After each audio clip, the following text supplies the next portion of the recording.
So, hello to the Thinking Huts team and the supporters worldwide. My name is Anna, and I work for the outreach team at Thinking Huts.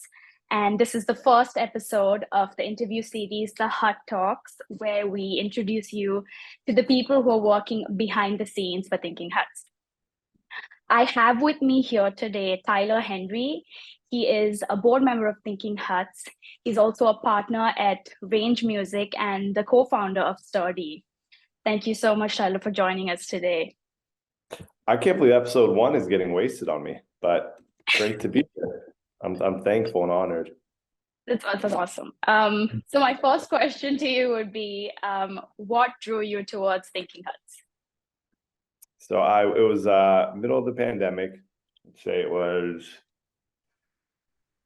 probably early 2021, and I was in the middle preparing for an Ironman race, which is a triathlon across swimming, biking, and running that spans across 142 miles, and was deep in the middle of it, and it became a big part of my identity. I would do Zoom calls while on the bike and take meetings while on runs, and just fell in love with the process of it and the extent that we could push our human bodies and minds, and started to get a lot of attention amongst my community. I couldn't go to meetings without people asking about it. I couldn't, go to dinners without it being a huge topic of conversation.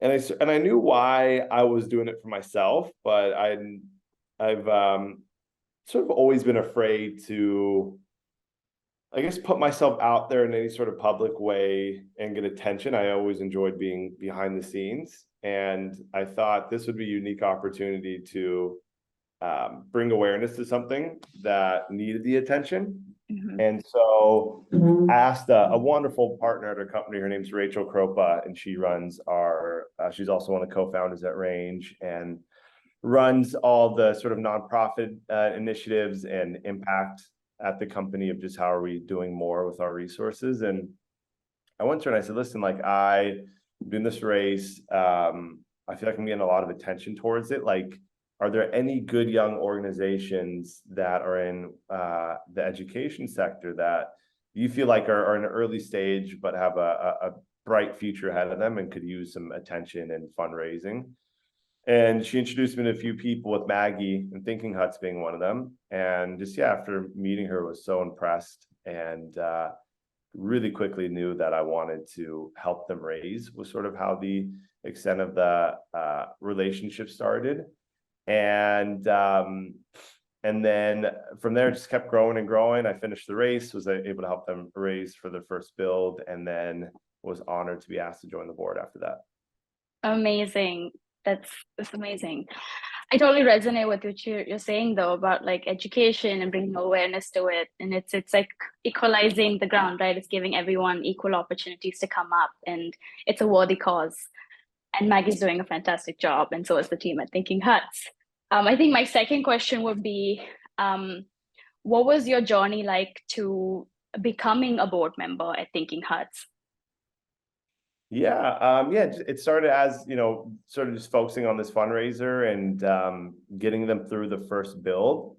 Mm-hmm. It's so many times I meet people with ideas, and they could sit there for years planning and preparing and reading and making things perfect and never launch. And so I knew the power behind helping them just get to their first school built and breaking ground for the first time, and how much that will help with the future schools that will be built. And so really was just like all hands on deck, help bring awareness, help raise, let's get this first school up and running, and then we could think bigger from there.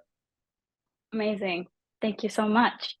And I think my last question to you would be, do you feel like you had some sort of personal or professional growth after getting involved with Thinking Huts?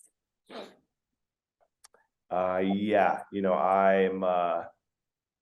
I work a lot, and I'm really passionate about what I do. And growing up in America, I think a lot of people, we just don't think about that. A lot of people, most of the world doesn't have access to 99% of the things that we just are like lucky enough to experience every day and we have at our disposal.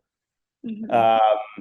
And it's really easy to just sort of get lost in the work and just to keep growing and building and signing more things and hiring more people and continuing that journey. But you know, it's when you think of how your time is spent, and when I was training for this race, I said, okay, like just carving out 2 hours every day for 18 months can lead to me accomplishing one of the hardest physical races in the world. So like if I do that with things that can really make a difference in the world, like Mhm. we spend so much time aimlessly scrolling on social media, gossiping with friends about meaningless things. And I just sort of gotten to a place in my life to where I just feel blessed beyond belief to the opportunities I was gifted throughout my life. Family, health, education, resources that have allowed me to become successful, and I find the most meaning being able to help spread those across as much as possible, bring awareness to that, and show people that like you could still be successful and build a company while making impact and being a part of things that that really could use the help. And so hoping that I could be a bit of a sort of an example in that sense. I admire your determination, and what you just said was so inspiring. Thank you so much for all the work you do. It looks like we're done with this episode, and I just want to thank you, Tyler, for keeping aside time. I know you're busy and you came to share your experiences with Thinking Huts and your why for joining Thinking Huts, and we're so grateful for it. And it's individuals like you who keep this mission moving forward. So thank you so much. Thank you all, and I'm excited to be a part of this. So